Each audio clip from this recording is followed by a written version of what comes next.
Hello and welcome to the Sandeman Street podcast. This is episode 3, a podcast about Dundee and Dundee United from fans of both clubs. If you've been listening to episodes 1 and 2, you'll hear that I've been with my pal Martin. Martin, how are you? Not bad, Andy. How are you? Yeah, I'm good. Good. Football's back. The Friendlies. football is back, yeah. Kit's getting released. It's all kicking off now, is it? We've got plenty to talk about today. Yeah. We're recording today on Tuesday, so let's get into it. United, we'll start with them, considering that the last two episodes we've started with Dundee, so that I'm not accused of being biased. Let's start with United. Dundee and Dundee United have been playing both Brechin and Arbroath. We've had a swap around each week. Tell me about their games against Brechin and then Arbroath for United. Yeah, two pretty sort of bog standard games to get you going into pre-season, get sort of minutes into the legs of the players that have not had that sort of match fitness, haven't been playing proper football for a while. Started off with a 3-0 win against Brechin City, and it was your typical pre-season friendly, loads of different players getting minutes, umpteen substitutes in the second half. The players that get less frequent minutes sort of during the season, you were seeing them getting a wee chance there. And it was actually good to see a couple of the younger players scored in that game. Ross Graham scored, Scott Constable, and the under-18 player Harry Welsh. So yeah, obviously we know what Ross Graham's about. Scott Constable and Harry Welsh. It'll be good to see them maybe kick on this season and maybe make a bit of a name for themselves, get challenging for a place in the team. So that was quite a good way to start the season off, start the football off for United. We then played Arbroath last weekend, and that was a testimonial for their co-manager David Gold, and didn't really go to plan according to Jim Goodwin. I was reading what he was saying to the Courier, and he was basically just saying that the weather kind of scuppered any game plan that United had, and the conditions up that neck of the woods were atrocious. I wasn't at the game, but I was actually a wee bit further up the coast on a wee holiday, and it was a hell of a day. So really, the weather wasn't conducive to a great big game of football. But new signing scored, Bert Esselink, so it was good to see him getting a game, good to see him getting a goal. That'll be a good wee confidence boost for him going into the European games that are in a couple of weeks' time, and then the league kicking off against Falkirk in a few weeks' time. So yeah, two pre-season friendlies that have went okay for us so far. Another couple to go. We've got PEC's Wally this Friday. They finished 10th in the Eredivisie last season, so that'll be a really good test. And then we've got Oldham and St Johnstone. So yeah, a few more games to go, get minutes in the legs, get players that maybe don't get so much game time, some experience, give them a wee run out and just see who's looking exciting for the start of the competitive football. So if it's anything like what Dundee did when they played against the two teams, it was a kind of mixture of first team players, youth team players. So what first team players did feature, what first team players didn't feature, what were the young lads, what ones did feature, how did they play? Yeah, in both these games, like you say, it was a mixture of sort of first team players, youth players, and you've got the new signings being thrown in there as well. The Brechin City game, you've got the sort of the Trapanovskis, the Ross Grahams, the Craig Sibbles, the Will Ferries playing, starting the game, along with the new signings, Sapsford up front, Camara. So sort of names that you've seen before, names that you'll hopefully see a good bit of this season, and then sort of the younger players like Harry Welsh as well, thrown in from the under-18s, who, like I said earlier on, scored, so it was certainly valuable minutes for them. And then, as you expect in these pre-season friendlies, it was all changing the second half. You're seeing boys like Odada coming on, Ryan Strain, Vitsko Sevelj coming on, and you've got a good mix of the youth players coming on in the second half as well. So it's just a case of sort of shuffling the pack, really, getting players minutes, seeing who's going to impress, and sort of seeing what's what, sort of just getting the team back and getting them fit again. Mm-hmm.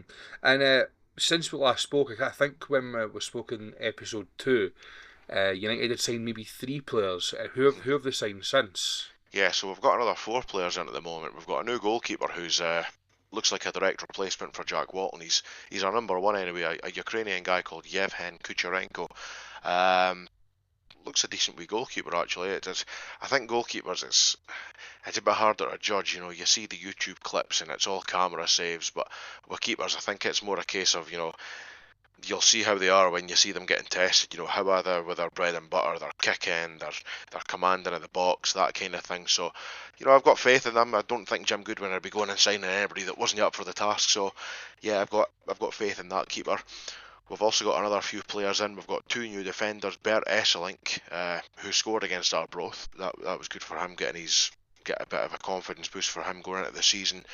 Another defender, a Finnish international, under can't remember what under level it is, but an under something level international for Finland, a guy called Daru Namo, a right back who looks a good player, but there was a video going about on Twitter, I don't know if you saw it, but he scored an absolute peach of an own goal when he was playing for Finland, and if it was up the other end of the park, it'd be goal of the season, but unfortunately it was past his own keeper. So I think there was a few people sort of questioning that signing, but look, happens to the best of them, does it? You know, the best players have had mistakes like that, and not saying own goals, but moments of their career that they've been less proud of. We've also got another midfielder in Isaac Papoe, centre midfielder, strong-looking player who is going to hopefully sort of help stabilise that midfield. And I think what Goodwin's fear is, we lost a few midfielders to injury last season. Craig Sibbald, obviously Ross Docherty, he seemed to be injured sort of quite frequently as well. So I think Goodwin's maybe planning on loading up with midfielders, because we've got a couple of them in now. A couple of new midfielders in to complement the good midfielders we've already got in, so a good bit of depth in that position, which I think is important because we always seem to play quite a loaded midfield. I think the cynic in me would you look at the demographic of players that United are signing, and it's a lot of boys that, well, I think from what you've told me, I don't think I've heard of any of the boys that United have signed. No, I don't think any United fans have either. I think that's the route that a lot of Scottish teams are going down now, isn't it?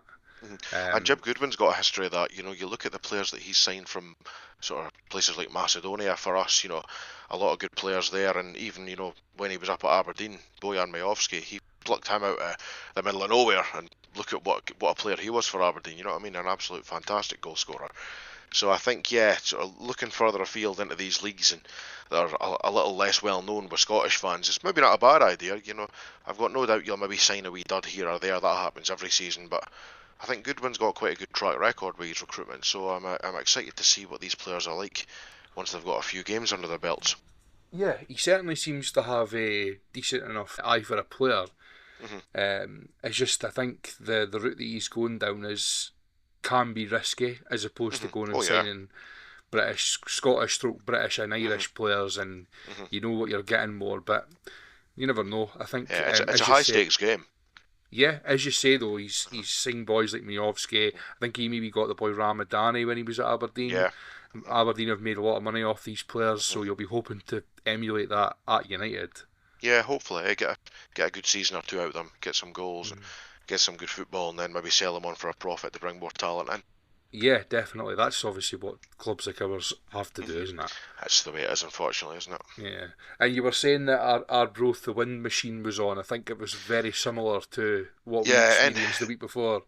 Anyone that's been to Gayfield knows the story. You go up there and it's either blistering sunshine, nice weather, or it's absolutely howling a gale and chucking more rain, and just you're wondering what you bother going for. And I think it was minus the rain. It was one of them when we played them up there. It was apparently howling a gale there and just not conducive to any kind of football. And I didn't see the highlights of it, so I can't say what their pitch was like, but it's maybe not the best of pitches up there sometimes as well. I know it is the start of the season, so it was probably in a decent nick, but yeah, right on the coast there, it can be quite difficult to sort of play good football, really, whether it's a high ball or if you want to just pass it along the deck. The wind really gets that ball and does with it as it pleases. Yeah, I noticed that there was a lot of people saying when we were there the week before that wasn't conducive to playing any sort of football, and it kind of ruined it for everybody. Yeah. Yeah. So we'll move on. Dundee obviously played what United played, but in reverse. So we started off at Arbroath, a 2-0 victory, goalless first half. I wasn't actually at either of the friendlies, but I've done plenty of watching of the highlights and taken in from it, heard from people that were there, seen what they were saying. Charlie Riley, I mean, the guy's got no luck. He's been at us this will be his third season at us now, plagued with muscle injuries. Apparently he started the game a week past Saturday in storming form, and then he wins a penalty and breaks his collarbone. The guy's got absolutely no luck whatsoever. What a way to start the season, eh? We've all I been know. there. We've all had a great player for our team. You look at Ross Docherty for us last season. I think most United fans would have been quite gutted to see him go, but the head says he's kind of got to because he was always out injured, and it's just the way some players have it. They seem to be unlucky, and every week they seem to pick up knocks or pick up niggles. And in this guy's case, it's more than a knock and a niggle. It's something that'll keep him out for a long time, by the sounds of it. Yeah, I think they were saying best case scenario 10 weeks, worst case scenario 10 weeks. But it's an injury where he's going to be able to continue to do running and stuff like that, but he's not going to be able to get on the pitch because of the shoulder. But Dundee in both friendlies actually played two separate teams in both halves. The They scored both their goals in the second half at Arbroath. Dre Wright scored directly from a corner, so he'll be happy. That was his debut. Well, his friendly debut. He's a competitive debut, I suppose. But I wonder if that was that Arbroath wind helping with that directly from the corner. Yeah, from obviously you don't get the best of camera angles from the club channels when they're filming, especially at friendlies and wee grims like Gayfield. But it looked like it just got caught in the wind and went right into the far corner, right over the keeper and in. So, then Tommy McDermott, who was on trial from, well, I actually think he was at Burnley. We spoke about him in the last pod. Well, I spoke about him in the last podcast, and I was a bit cynical, and I was saying, like, would you get more experienced managers sign boys like this? From what I've seen and from what I've heard, he played away all right in the second half. He took his goal well, and then immediately after the game, he got called back down to Burnley. They're wanting to. They had him on a year's deal, I think, and he was released, but they had an option to renew his contract for a year, and they've taken that option now. So whether or not he ends up back here on loan is another thing, but he was recalled straight away. Would you like to see him back at the Inch? Well, I've not seen him personally, No. so from the 45 minutes he played at Gayfield, he apparently played away okay, but I don't know. I've not seen enough of him. If he was to come back on loan for half the season or whatever, then I've not got any gripes about that, but I think time will tell. Yeah. There's obviously still plenty of time to go into the league season starts. There'll be plenty of boys coming in. I'm sure people may even be going out. So we'll see what happens. We then played Brechin on Saturday past. 3-0 win. Simon Murray with a penalty. A great flick, kind of Cruyff turn flick finish from our new signing Emil Aqua. And then a second half goal from one of the Mexican trialists we have. I think his name's Jose Urias or something. The three or four Mexican boys we've got on trial all played. Whether or not they'll stay, I don't know. Since we've last recorded, we've actually signed 3 players. So, a Bulgarian centre half called I'm going to butcher this pronunciation, but Playman Galabov. I'll take your word for it. Golubov. They signed him from an Israeli team. 5 caps for Bulgaria, and he's played 65 times for CSKA Sofia. So, he's comes with a decent pedigree for a signing for Dundee. That's a team that everybody's sort of heard of. Yeah. There and thereabouts in the sort of Europa League and that. So they signed him. He played his first minutes at Brechin. He played the second half alongside Clark Robertson. So that's one to look out for. They've also signed on loan from Brentford a boy called, another one I'm going to butcher here, Tony Yogan. So he's a winger. And from the highlights and from what we've seen and heard from Saturday, he looks like a powerful winger. He likes to take on his man. I think from what I've seen, he gave the right back for Brechin a bit of a torrid time in the first half. He still looked quite raw, but he's only 19. Came through the youth academy at Sheffield Wednesday, then signed for Brentford. He was on loan at Exeter last season. 19 appearances, 1 assist, no goals. So we'll see what happens. He's obviously quite raw. I think from us into a different podcast, they made of it a good point in my eyes that it's his second loan, it's not his first loan. And that might come into play for us, that because he's already had that loan and it's not going to be a new experience for him. Stephen Presley, having worked down at Brentford, knows all about him, so that's a good thing as well. So he looks exciting.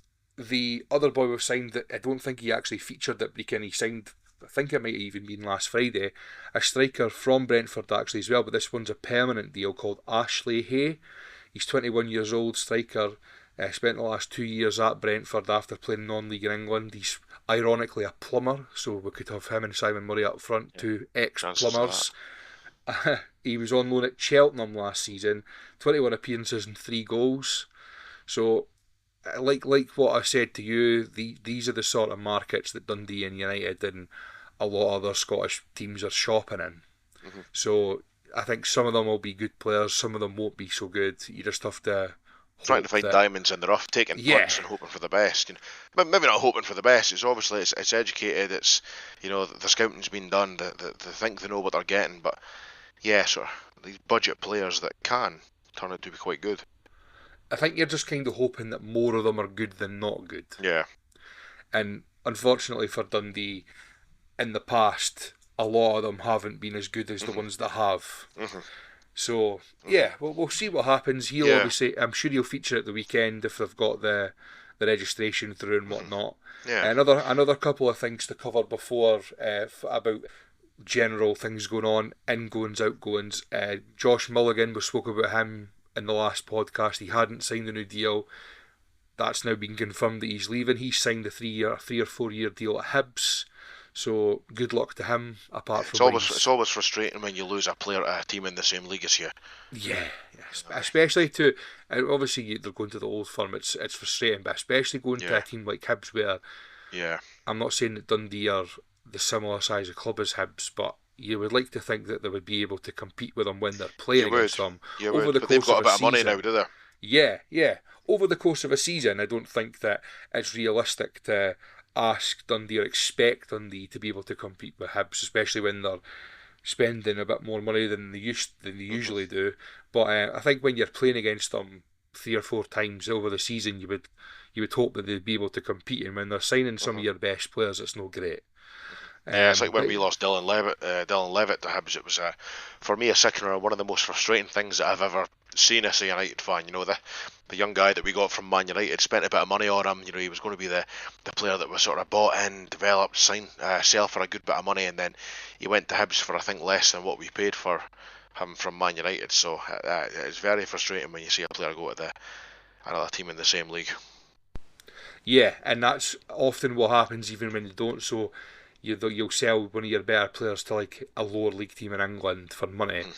They'll spend a couple of years there, maybe not do so well, and then they're back up at an Aberdeen or a Hibs or a Hearts, and Greg Stewart springs to mind. And they inevitably play absolutely brilliant when they play against you. Yeah, Greg Stewart springs to mind. Yeah. Aye. But I know, good luck to Josh Mulligan. Yeah. I've seen a lot of people, obviously apart from when he plays against Dundee, but I've seen a lot of people, Dundee fans, say that they think he's got a higher ceiling than Lyle Cameron, who's went to Rangers. I disagree with that, respectfully.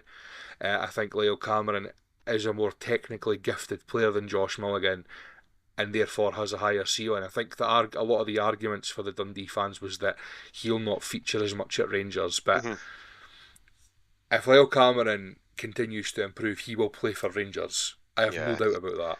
He was a good player. He'll only develop with the coaching that he's going to get at Rangers. It'll be a step up for him, and he'll be able to express himself in ways that you wouldn't have been able to do at Dens. Definitely. And just to rimmed off about the friendlies at the weekend, a young lad that played in the first half caught my eye and caught a lot of the people who were seen online and whatever. Ethan Crombie, youth academy product, was playing in midfield. He looked like a tiny wee player. He's very, very similar in stature to Lyle Cameron, actually. And if you can go on to emulate what Lyle Cameron's done in a Dundee jersey, then we'll all be happy. Just hopefully this time that they sell him when he's under contract and they get some decent dough for him. Yeah, definitely. One thing I just want to ask you about while we're talking about the pre-season friendlies. 2 wins, 5 goals scored, 0 conceded. Some signings in the door. Is there a bit more optimism about Presley now? I mean, I was always in the camp. I know that in the first, it was the second episode when we'd heard that he'd been announced, and it was a bit like I don't know what to think type thing. But I've been in the camp where let's just see what happens. Mm-hmm. I think when he was appointed, there was a lot of uproar and anger about the appointment. But in my opinion, what use is that? Like, you're basically wanting the guy to fail. And Mm-hmm. as a fan, you're wanting the guy to succeed. So let's do what we're there to do, support him. Mm-hmm. Now, if he turns out to be a dud, he turns out to be a dud. And the people who were angry earlier on will be like, I told you so, I told you so. And you're never going to not have that happening. But, yeah, I mean, I've seen enough shite Dundee teams in my life to know that could happen, and Mm-hmm. it definitely could happen. But I mean, let's just wait and see. Like I've said many times, there's nothing you can do about it. Just buckle up and enjoy the ride. Yeah. That's all you can do. Anyway, moving on. This weekend sees the beginning of competitive football for Dundee. They take on Arbroath in the League Cup group stage, where me and your favourite competition, Yes, as we've what spoken competition about it is. plenty of times on this. Mm-hmm. Yeah, I'm not actually going to be able to make it, but I know we've started this podcast and people will be thinking they two never even go to the matches. Aye.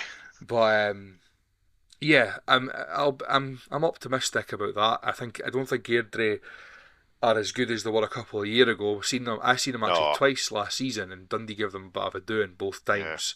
Well, when we got promoted, they played us off the park a couple of times, and then last season they were just they were nothing compared to what they were. But I think that season that United were down when we got promoted, they had a lot of boys on loan, and that definitely helped them. Well, I mean, it's hard enough for professional, full-time Premier League teams like Dundee and United and whatever to continue to season upon season keep the nucleus of a squad. But when you're a part-time or smaller full-time club like Airdrie, it must be even more difficult. When you have a good season, the vultures are circling, aren't they? Yeah, the good times never last when you're a team of that size, unfortunately. No. But kick things off at Airdrie. We then have, in the midweek following that, we've got our 3-week type thing. So it'll just be the one game this week that we'll have to cover. I'm not sure who. I think Rhys McCabe is still Airdrie's manager. I'm not too sure how many players they've signed, what players still there. I think I'm right in saying that their captain was the boy Frizzell. I'm fairly positive that he's went away and signed elsewhere, possibly Derry City.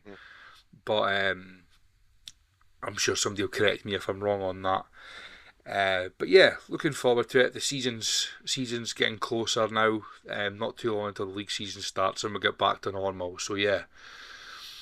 Yeah, we're finally just about there. There's competitive, proper club football just on the horizon, and it's good to have it. It'll be very good when it's back. I think last year, but obviously we've had the Club World Cup this summer, and I know that there's been a lot of opposition towards that. I've watched a wee bit of it and actually quite liked it. Being a bit of a football manager nerd, when you're seeing all these teams that you didn't usually see, I've found it quite interesting to see how they would cope against like your European teams that you see every year. But obviously we've had that last year. We had the Euros, so it didn't seem like the football was away too long. Yeah, we didn't really get a break last summer. It wasn't really away, was it? No. We were away over in Germany watching Scotland, and then even when we come back, you still had the rest of the tournament to watch. Yeah. So it wasn't away too long. But this summer has dragged in.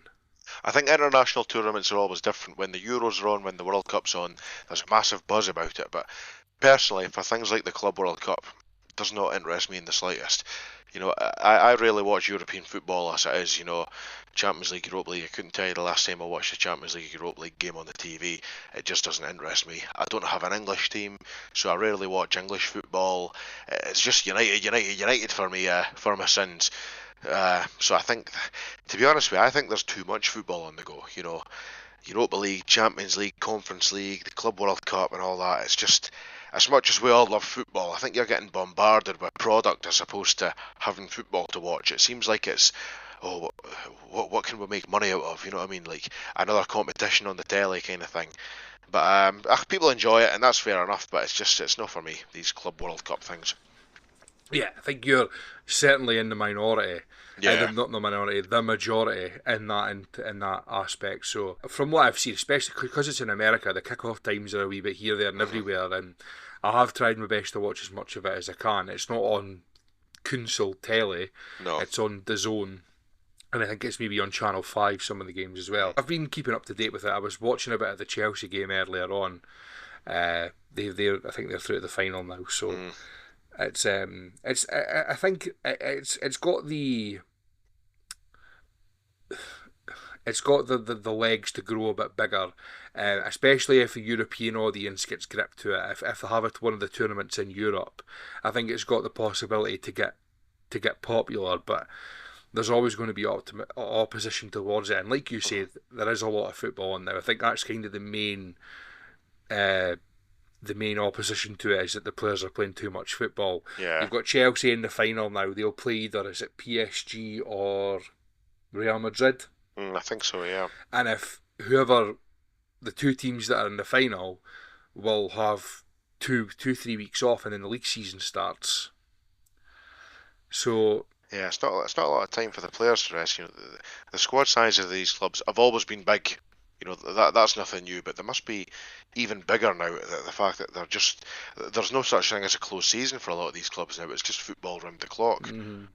I seen an alternative argument where I can't remember who it was that was saying it, but they were saying you've got the players who are coming out and complaining about having too much football to play, but they're also asking for more and more money in their Yeah, contracts. And because they're asking for more and more money in their contracts, the clubs have got to go out and earn more money. yeah, And this is no, a that's a way for very good them to argument. earn more money. And there's So, also the part of you that's very unsympathetic about players complaining about having too much football to play. What a yeah, shame. God help them if they had a real job. You know what I mean? I know. I think what's going to suffer though is the World Cup next year in Yeah. America, where Hmm. the players who have been playing in this tournament are all going to be absolutely knackered. Hmm. Now, as a Scotland fan, we didn't hate to worry about that because none of our players have played in it. We only hate Yeah. to worry about that because we'll not actually be at the World Cup. But No, um, no, well, we've not got to worry about that. no. So anyway, moving on because this is a Dundee United podcast. United this weekend are playing a friendly. You touched on it earlier against PEC Zwolle of Mhm. the Netherlands. Where is that being played? So PEC actually play at quite a cool wee stadium actually called the Mac 3 Park Stadion, but for whatever reason the game isn't getting played there. It's getting played at a smaller ground called the Sport Park Bovenmolen, which is a much smaller little ground, which is just sort of down the road from Zwolle, I think. I don't know if it's maybe a sort of little training ground that they've got that they use for pre-season games where they're not expecting a big crowd. But regardless of the stadium, it'll be a good test for the players. They finished 10th in the Eredivisie last season, so I've got no doubt they're a quality side. I think there's 18 teams in that league, so mid-table in the Eredivisie, you'd probably think that's I would say that's probably a wee bit sort of higher than what United would compete at, to be honest with you. So it'll be a very good test, the first real test the players have had this season. So it'll be interesting to see if there's as much of a squad rotation in that one, or if this is going to be a sort of looking for what his best first team is now. So yeah, it'll be interesting to see what goes on Friday night over there. Yeah, yeah, it's always good to play against your teams abroad. Like that's what Hmm. one of the things that I'm against the League Cup group stage so much is because you didn't get these friendlies when you can go away. Dundee were in Poland last year, but Hmm. it's more so getting like a big club from England or abroad at Yeah. home, and they tend to be later on in July because the English teams start a wee bit later than the Scottish Hmm. teams. Um, is there the scope for the United supporters to go across there? Obviously, with incoming European trips for proper European games, a lot of United fans will probably give this a miss. But I take it is there going to be crowds at that game? Yeah, there's certainly an option for United fans to go. Tickets are priced at €10 a head, so it's a very cheap ticket if you can get over there for a good price as well. It's maybe a good way to spend a weekend. Maybe sort of set Amsterdam as your base, get the train down to um, Zwolle, and then sort of make a weekend of it maybe. But I don't think there'll be too many United fans at that one. Maybe if there's any United fans living over there, and maybe the diehards that go to all the away games will go. But I think with the games coming up against Unistrassen in a couple of weeks' time, I think a lot of United fans will be saving their pennies for a weekend away for the Conference League. Yeah, that's more important. Definitely. Anyway, you touched on Unistrassen there. I heard that there's been a wee bit of a controversy regarding the ticket sales. Yeah, it's been a bit of a ticket pandemonium, which again, sort of my old school football views could have all been avoided if there was paper tickets getting used in football these days. But like many clubs now, it's these online tickets, and obviously there was a big sort of hoo-ha about where this game would be getting played, because Unistrassen Stadium is absolutely tiny, and it really would not have been suitable for a game like this. There would have been nobody there pretty much, and the away end tickets for United fans would have been very, very limited. So it was moved to a bigger stadium that United have actually got 53% of.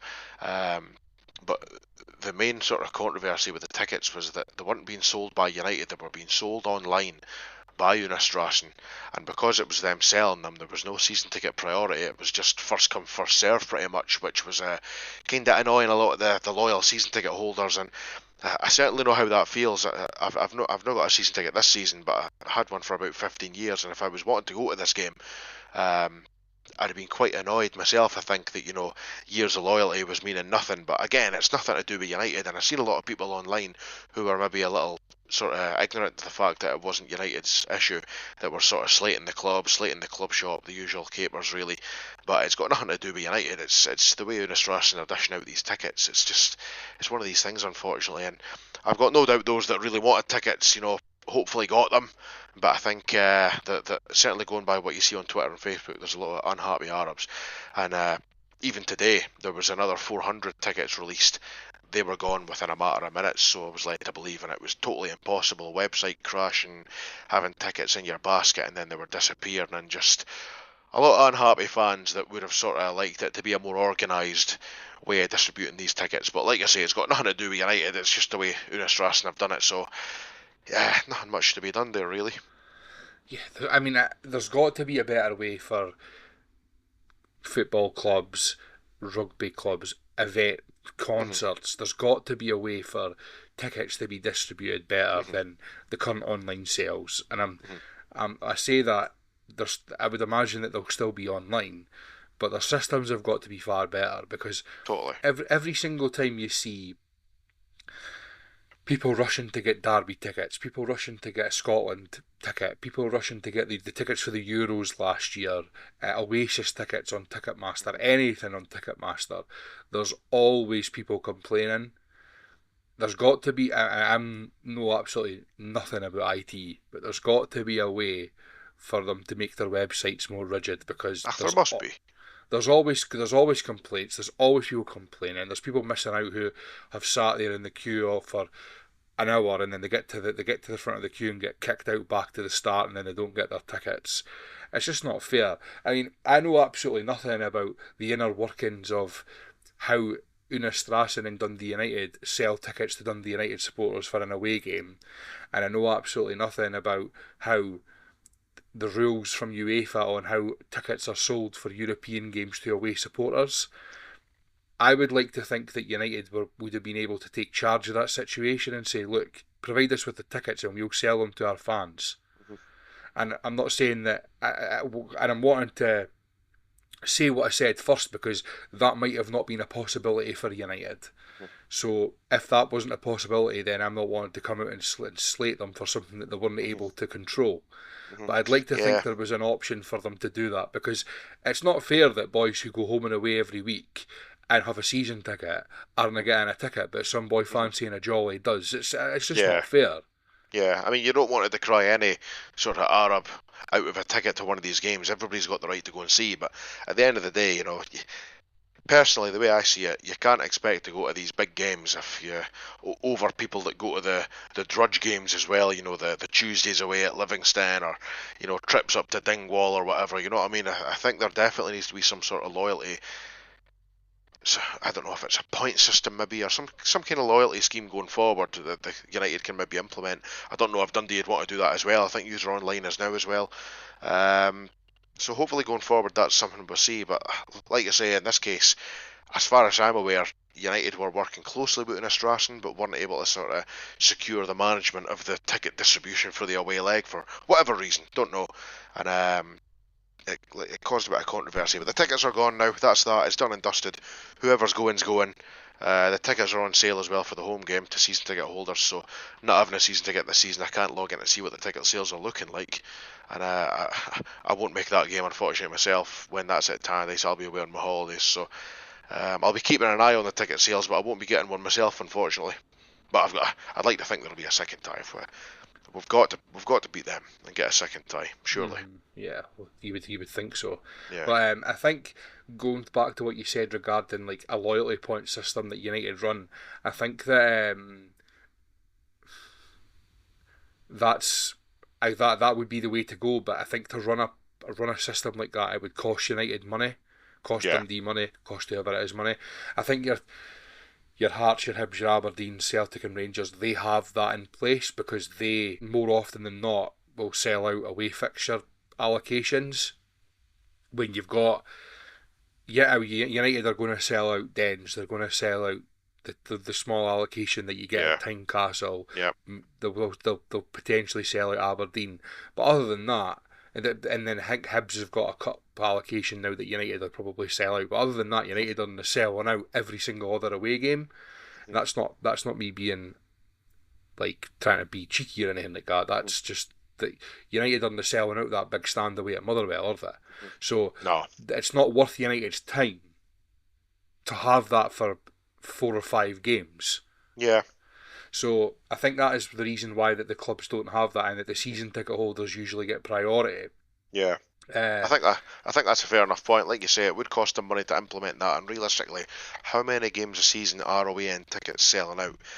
Dens, Tynecastle, Easter Road, Tawdry, there's 4.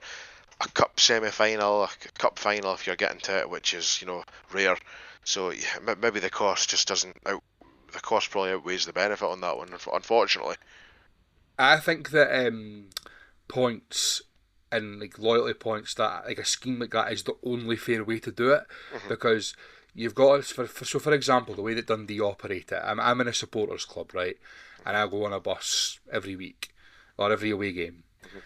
Now, what will happen is that when we've got an away game like Tynecastle, the ticket office will get in touch with the supporters clubs, all the different supporters clubs who are associated with the club, and they'll say how many people from your supporters club are wanting tickets. Now, there's a caveat with that they have to be season ticket holders, so the person who runs our bus has to provide the ticket office with the season ticket details of the people who want tickets.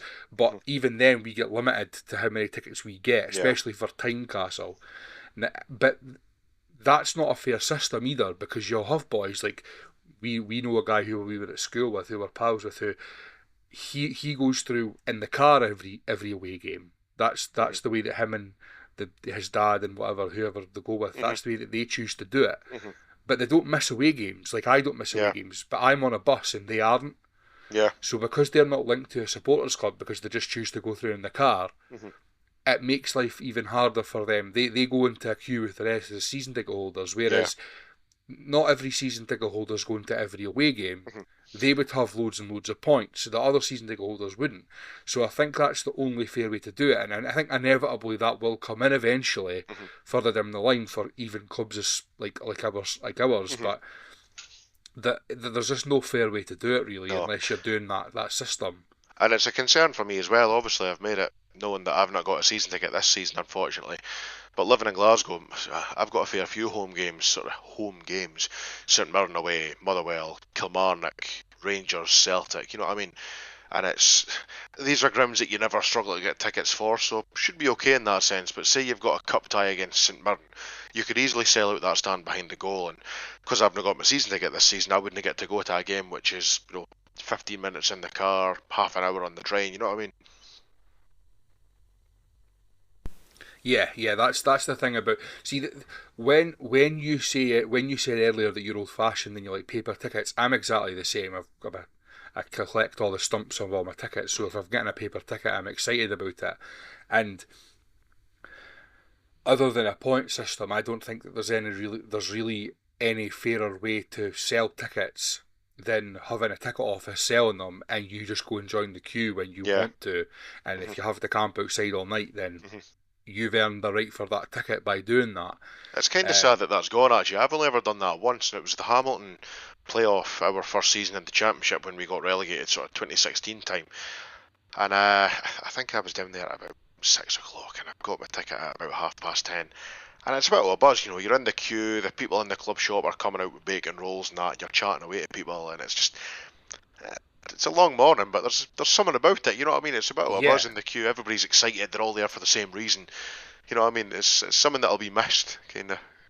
yeah, definitely. I've done it. I think we done it once when it was for a derby, and it was a Tannadice derby. I can't remember which one it was, but we did it for that, and we joined the queue, and it came out of the Dundee shop, down the stairs, and along the railings Mm, towards the back of the Bobby Cox stand. mm, And by the time they'd opened the club shop, it had went right down to the far side of the Bobby Cox stand and right back up and down the Provy Road. mm, So we were happy that we had went to the shop at the time that we did. We managed to get our by when the shop opened, we got our tickets within 15-20 minutes, so it wasn't mm. too bad. But we'd obviously queued for a while before it. But like you say, the camaraderie between you and the other people in the queue, it's good. Like Yeah, that you get sort a of, good laugh. you don't get in that sort of thing when you're on an online queue. No, it's just frustration and sweary words when you're in an online queue. Oh, yeah. Yeah, Anyway, we'll move on to a topic that I think will be quite contentious, especially for yeah, yourself. yeah. I don't The think you release. know my opinions on the new kit, I actually. I don't know don't if I've think I told you. do. No. The release of the new strips. I don't. Have United released their away strip yet? Dundee Uh, have. no, United have not released their away strip yet, as far as I'm aware. I'm 99% sure that's not out, but the home strip certainly It's split different. opinion. It's very It is different. different. It is very I different. think. I Personally, think United have went for the Shakhtar Donetsk yeah. vibe. Personally, I think it's an absolute cracker, and I cannot wait to get my hands on it. I think it's a bit of a retro. I don't know. See, when you see a football kit that's got stripes on it like that, it's just got a bit of a retro look that I like. And on the black stripes, there's the sort of the lion pattern sort of put into the black there with a sort of silvery shine to it.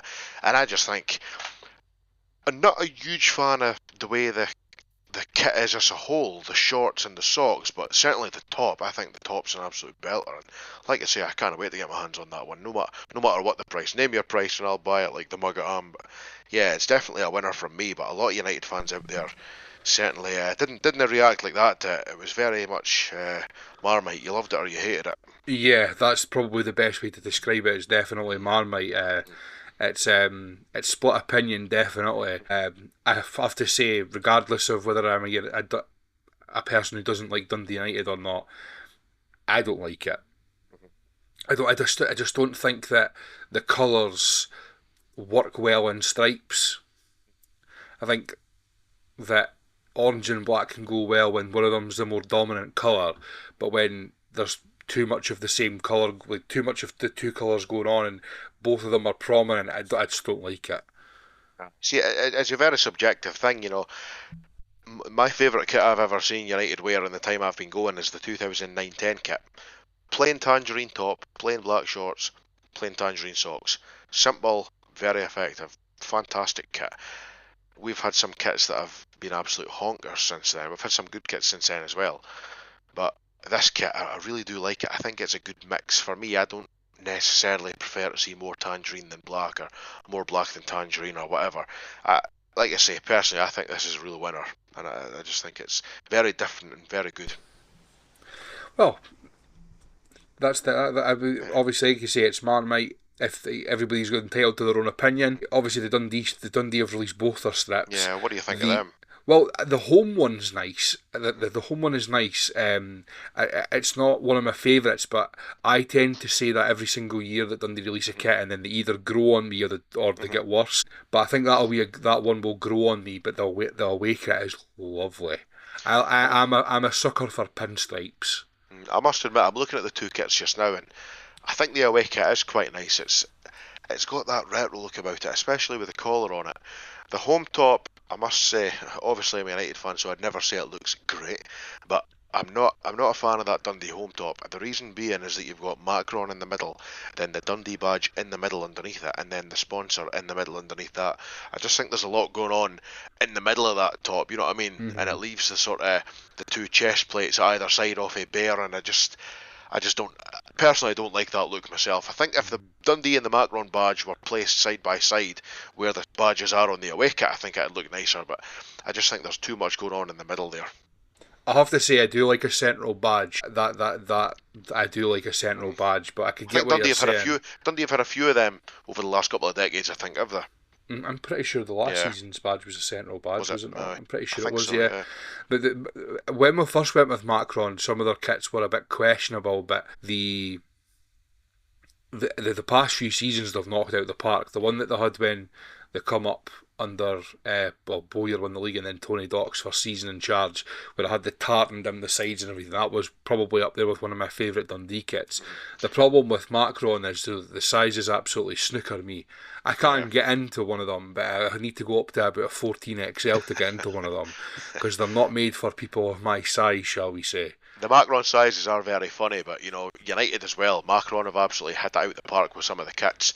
One kit that I'm absolutely gutted never went on general sale was a couple of seasons ago when we were in the Championship. We played Arbroath on a Friday night, and it was the 100th year anniversary of us changing the name to Dundee United from Dundee Hibs, and it was a plain white top and the black shorts, and it just it was one of probably the nicest kit I've ever seen United play, and it was a fantastic looking kit, a great ode to the history of the club.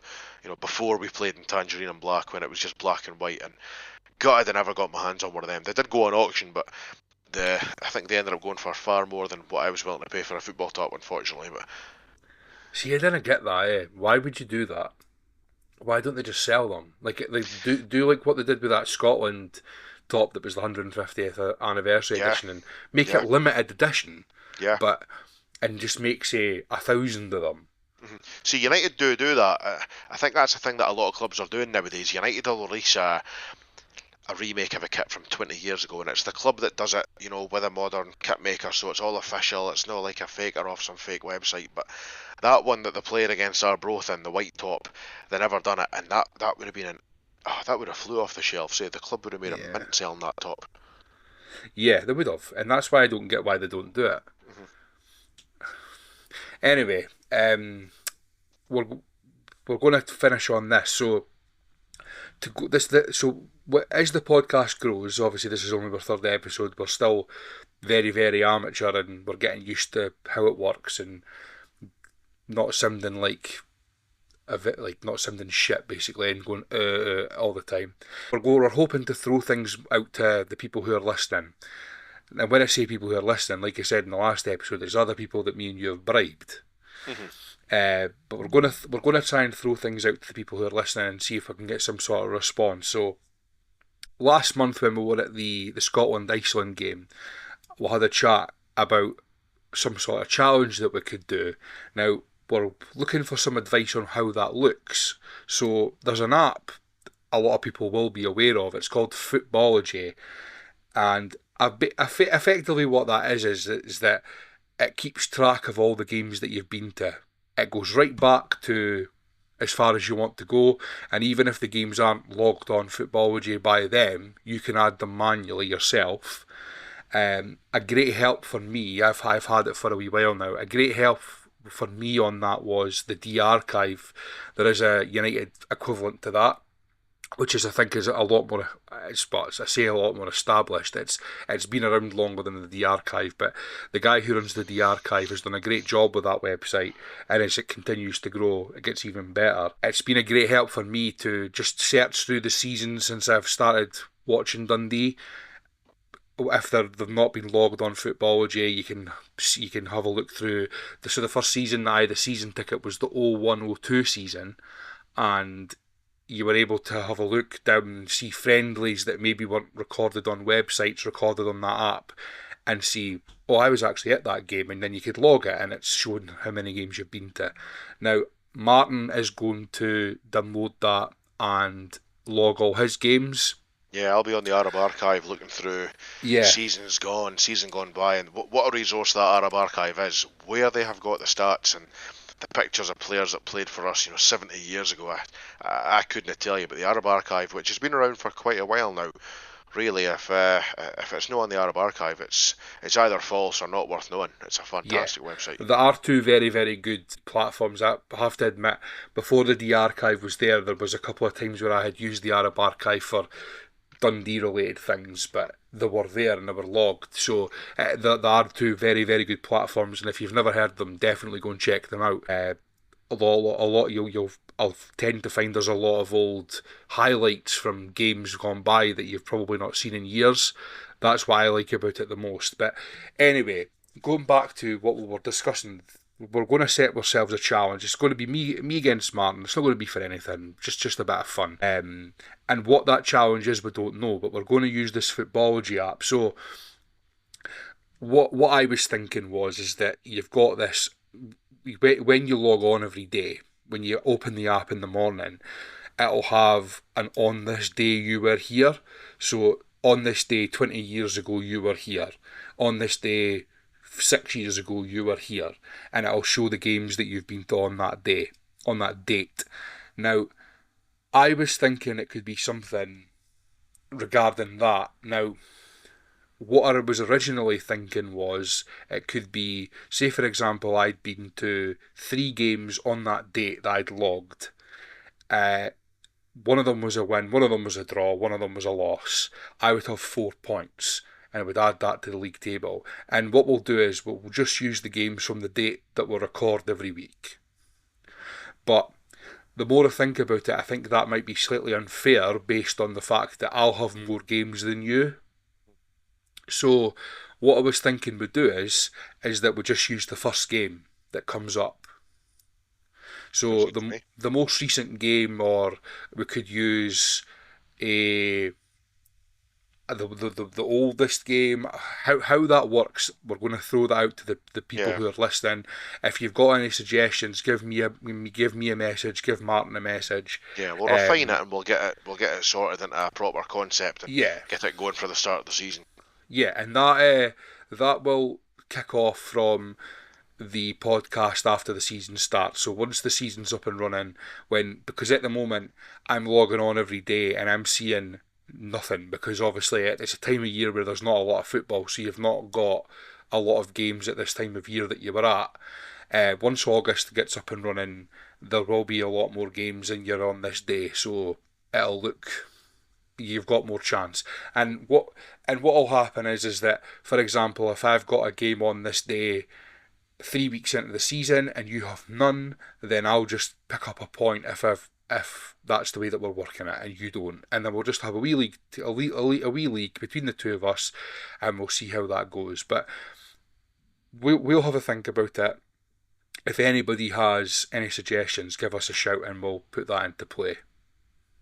Yeah, sounds good. Let's get it going. Yeah, I think that'll be a good thing to have sort of a wee weekly challenge going into the season. Yeah. And we're looking to try numerous different ideas. We're not wanting to just come on and talk about Dundee and Dundee United every week. That's the basis of what we'll do, and that's what the majority of the podcast will be. But we're looking at numerous different things to keep things interesting. Mm-hmm. So yeah, that's the first thing we're going to do. That's a wee bit different from what we've done in the previous couple of episodes. Mm-hmm. Perfect. Okay, so that is all for today. Apologies that we didn't have an episode last week, but we'll be back next week for episode 4. Thanks very much and have a great week. Thank you.